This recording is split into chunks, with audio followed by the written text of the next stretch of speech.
Hello and good morning, students.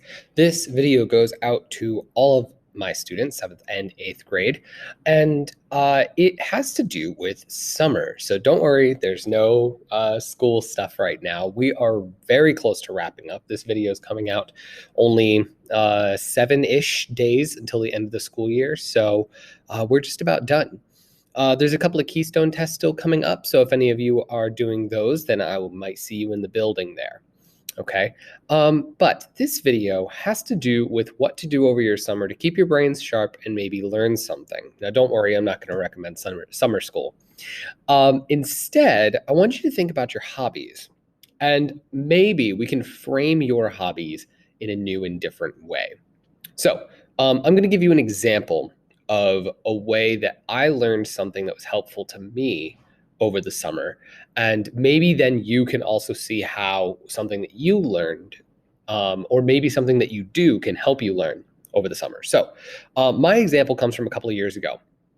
I was between schools, so I had finished up at one school and was being hired at a different school. So I didn't have any of the curriculum yet. I didn't have their plans, so my summer was pretty empty.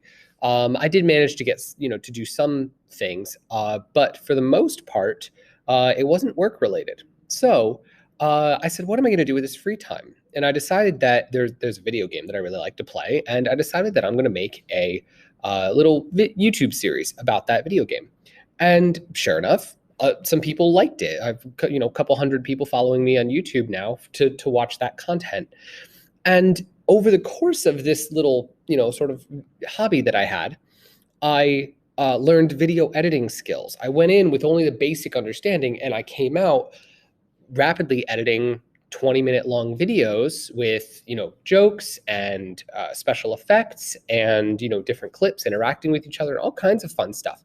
And I really learned a ton over that time period, enough even to next year be able to teach a summer editing course for students.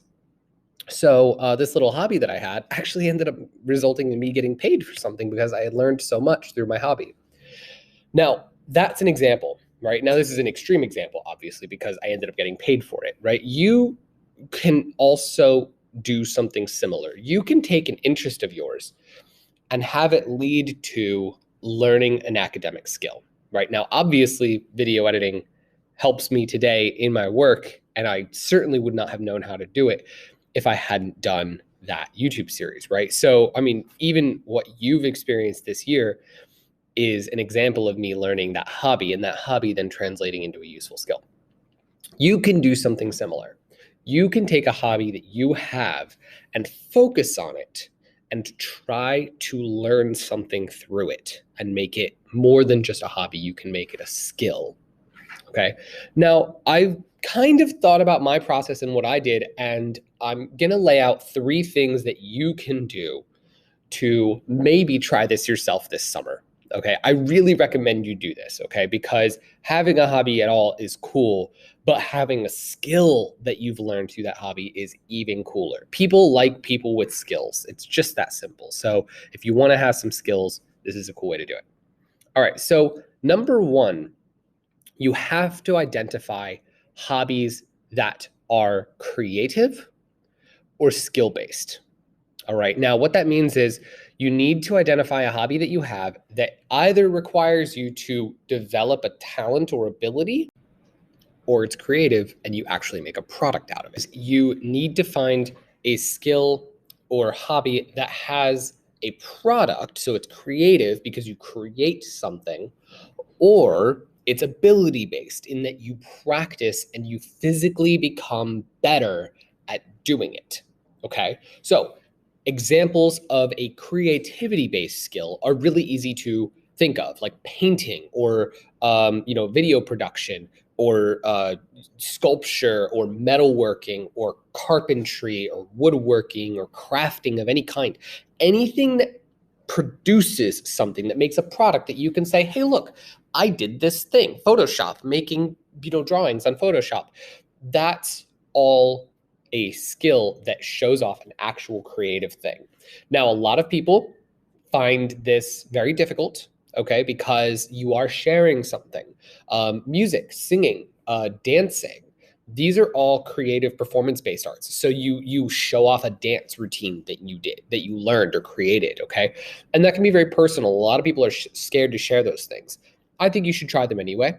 But if that's not your thing, maybe find an ability-based skill. So most sports would fall under this category. Rather than creating something that you're showing off, instead you're becoming better at something. You're becoming better at javelin throwing, or you're becoming better at archery, or you're becoming better at the piano, right? I mean, piano might fall under the other category, but whatever. It's not perfect. It's not perfect, okay? Now, I did mention video games, right? And I know a lot of you are going to be like, I play a lot of video games. I'm going to do something like what Mr. Orlando did.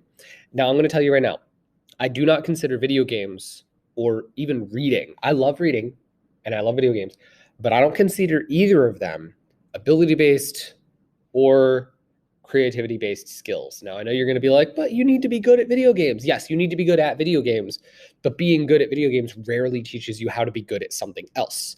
And it doesn't translate super well. Trust me, there have been a lot of studies on this.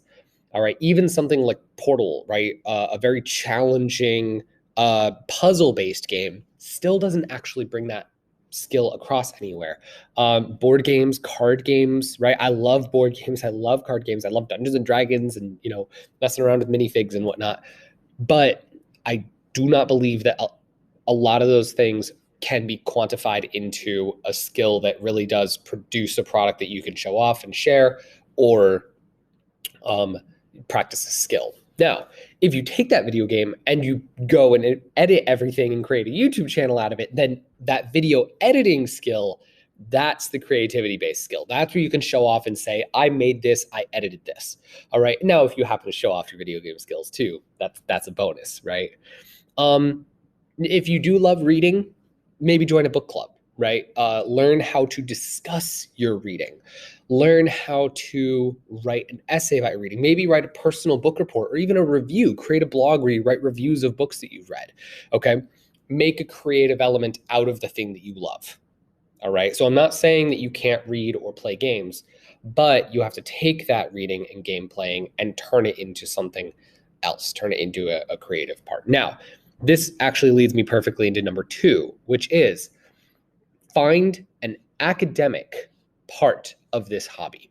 All right. What I mean by academic is, how does it fit into your learning skills?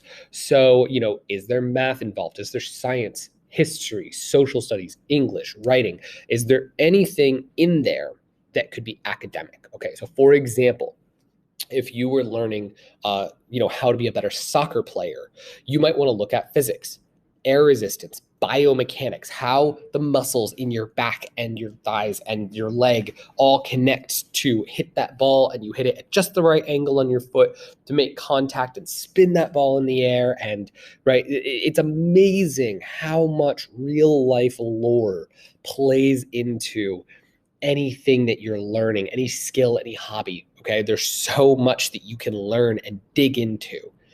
All right. That's the idea, is that you find some academic portion of your hobby that you can learn. Okay. Once you find that academic portion, you now have to set a goal for yourself. Okay. I have a personal goal related to a new hobby of mine, which is archery. I took up archery a few months ago, and I absolutely love it. I absolutely adore it. But I am brand new, so I have to set goals for myself if I want to progress and become better at it. So I started by just picking up a bow, pointing it, and trying to learn how to shoot, right? And I took a lot of advice. I listened to a lot of people, got some private lessons, things like that. And now I have a much better understanding. I'm still very much an absolute amateur, but I have a better understanding because I researched the history of it. I researched how bows are made and shaped. And now I understand a little bit of the physics of how they work and how the speed of the tips of the bow translates into the string and then translates that force, and how that force bends the arrow, learning about the archer's paradox and wind resistance, and learning about, the sight picture and the parallax of your eyes, and all these different things that I never knew existed are now things that I have learned. And now you might be saying, okay, all right, cool. But how does that skill, like you said, Mr. Orlando, How does that relate to an academic portion? Well, like I said, I learned some physics, I learned some math, I learned some biomechanics, right? Learning about how all the muscles connect and why my back hurts, right? And it's also helped me in my other skills. It's helped me in my golf, and it's helped my overall health and just being outside and exercising. So this skill has translated into success in other areas as well so far. And that's only after a few months of it. Okay. So less than a summer, actually, only about 2 months that I've been doing this. So if you started the summer where I did, you could end up at a place even more advanced than I am, right? You can learn an advanced archery skill or any hobby. A couple months is a long time in the world of hobbies. So even if you don't have something right now, but something interests you, just start. Okay. Just start it. Figure out if it's skill based or creativity based, and then see if there's an academic portion to it. Now, the last thing that you need to do is set a goal. Okay. Now, people talk about setting goals all the time.